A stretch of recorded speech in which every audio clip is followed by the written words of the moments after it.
तो बच्चों इस वीडियो में डिस्कस करेंगे class 11 subject physical education last year annual exam session 2023-24 morning shift के पेपर के सॉल्यूशन को दोनों मीडियम में एक साथ। ओके,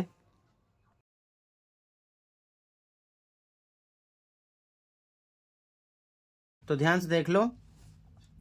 फर्स्ट क्वेश्चन है, एक एथलीट नियमित रूप से प्रशिक्षण में भाग लेता है, लेकिन एथलीट पिछले एक महीने में प्रशिक्षण के दौरान बहुत आलसी है और उसके कारण उसका प्रदर्शन नीचे जा रहा है। प्रदर्शन में गिरावट के लिए निम्नलिखित में से कौन सा सिद्धांत जिम्मेदार है? तो यहाँ पर भागीदारी का सिद्धांत जो है वो जिम्मेदार होगा। ठीक है, घ ऑप्शन सक्रिय भागीदारी का सिद्धांत। ठीक है, सेकंड क्वेश्चन में हमको ABCD में आंसर देना है। अभिकथन, टीम विश्वास ने एक टूर्नामेंट में सभी मैच जीते क्योंकि टीम विश्वास के सदस्यों ने समूह की ज़रूरतों को अपनी ज़रूरतों से ऊपर रखा। ठीक है, तो ये बिल्कुल सही है, तभी जीता।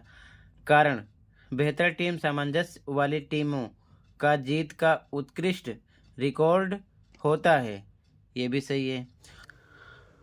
तो बेहतर टीम सामंजस्य के कारण ही विश्वास टीमें सभी मैच जीतती हैं। तो कहने का मतलब खा ऑप्शन राइट हो जाएगा। ए और आर दोनों सत्य हैं और आर ए की सही व्याख्या है। ठीक है, जबकि इंग्लिश मीडियम में ए ऑप्शन होगा, ये चीज़ ध्यान में रखना। अगला क्वेश्चन, तीसरा क्वेश्चन, दिए गए चित्र में अक्ष और सतह को पहचाने। तो यहाँ पर आपका ए ऑप्शन राइट है, वर्टिकल अक्ष और हॉरिजॉन्टल सतह।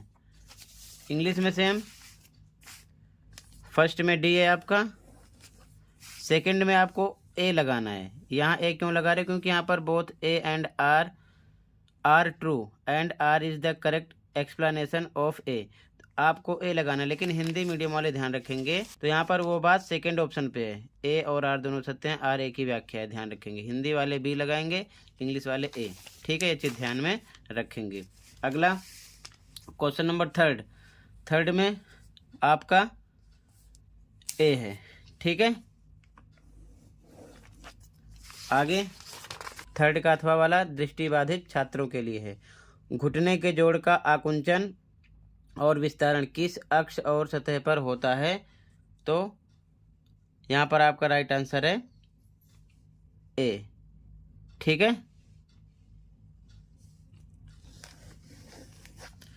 क्वेश्चन नंबर 4, खेलो इंडिया कार्यक्रम को अपने उद्देश्य को पूरा करने के लिए कितने कार्य क्षेत्रों में विभाजित किया गया है? तो 12 का ऑप्शन राइट है। अगला क्वेश्चन नंबर 5, निम्नलिखित को मिलाएं। ओलंपिक गान, तो ये आपका 4 से है। ठीक है, उसके बाद में ओलंपिक प्रतीक, ये आपका फर्स्ट से है। ओलंपिक आदर्श वाक्य, ये आपका सेकंड से है। ओलंपिक ध्वज, ये आपका थर्ड से है। तो यहाँ पर आपका फर्स्ट का 4, सेकंड का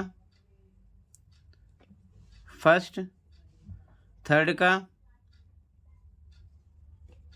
सेकंड और 4 का थर्ड। डी ऑप्शन राइट हो जाएगा। ठीक है, आगे महर्षि पतंजलि के अनुसार यम में बाहरी दुनिया के प्रति कितने आचार संहिता या नैतिक अनुशासन शामिल हैं? 5 हैं। ठीक है, अगला धमनी का नाम पहचानिए जो ऑक्सीजन रहित रक्त ले जाती है। तो फेफड़े की धमनी। ठीक है, अगला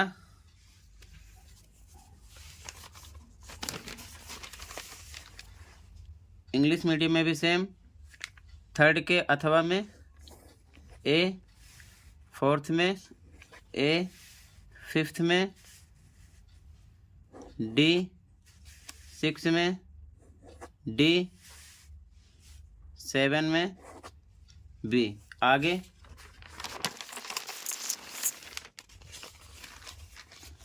क्वेश्चन नंबर 8, 50 मीटर दौड़ डैश का एक उदाहरण है। Psychomotor test. क्वेश्चन 9, निम्नलिखित में से कौन सा स्वास्थ्य संबंधी फिटनेस का घटक नहीं है? तो फुर्ती।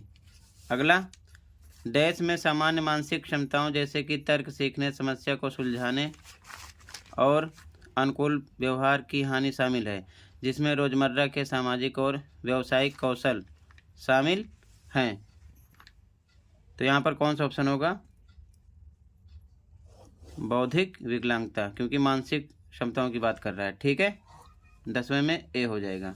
11वां क्वेश्चन, जब शरीर का हिस्सा मध्य रेखा से दूर जाता है उसे डैश हरकत कहते हैं? तो अभिवर्तन। 12वां, निम्नलिखित में से कौन सा ओवरलोड का लक्षण है? बेहतर प्रदर्शन। अगला, क्वेश्चन नंबर 13, आप अपनी कक्षा के विद्यार्थियों को उनकी लंबाई के आधार पर किस परीक्षण द्वारा वर्गीकृत कर सकते हैं?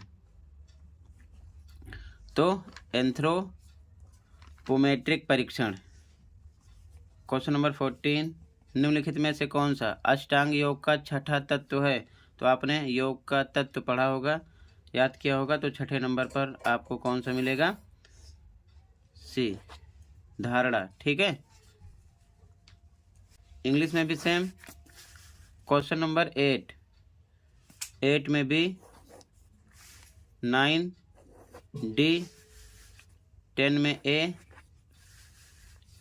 11 में डी, 12 में डी, 13 में बी,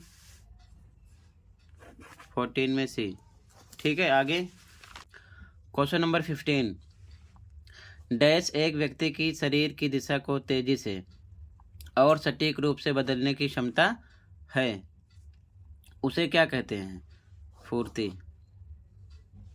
16, डैश एक उपकरण जिसका उपयोग किसी व्यक्ति की विशिष्ट विशेषताओं को मापने के लिए किया जाता है, परीक्षा, उसी को परीक्षण बोलते हैं। ठीक है। 17, निम्नलिखित में से कौन सा नियम का हिस्सा नहीं है? सत्य। 18 क्वेश्चन, निम्नलिखित में से कौन सा सुयोग्यता का घटक नहीं है? प्रदर्शन सुयोग्यता, सी ऑप्शन राइट हो जाएगा। ठीक है, बाकी आगे क्वेश्चन है। क्वेश्चन नंबर 15 सी ऑप्शन है, क्वेश्चन नंबर 16 ए ऑप्शन है, क्वेश्चन नंबर 17 में बी है, क्वेश्चन नंबर 18 में सी है। ये इसमें नहीं लगाना था, सॉरी, इसमें लगाना था। ठीक है, 18 का सी है। ठीक है, 17 में बी है, ध्यान रखना।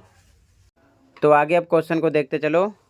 कंप्लीट पेपर के आंसर के लिए कमेंट को चेक कर लो, लिंक पेस्ट है, ओपन करके कंप्लीट पेपर का आंसर देख सकते हो। और इसी प्रकार सभी पेपर के आंसर अपलोड हैं। जो इंग्लिश का पेपर आपका हुआ है उसका भी सॉल्यूशन अपलोड है, देख सकते हो। लास्ट 2-3 ईयर के पेपर मिल जाएंगे, दोनों शिफ्ट के विद सॉल्यूशन। ठीक है, तो कमेंट को चेक कर लेना, देखते चलो क्वेश्चन को। ओके।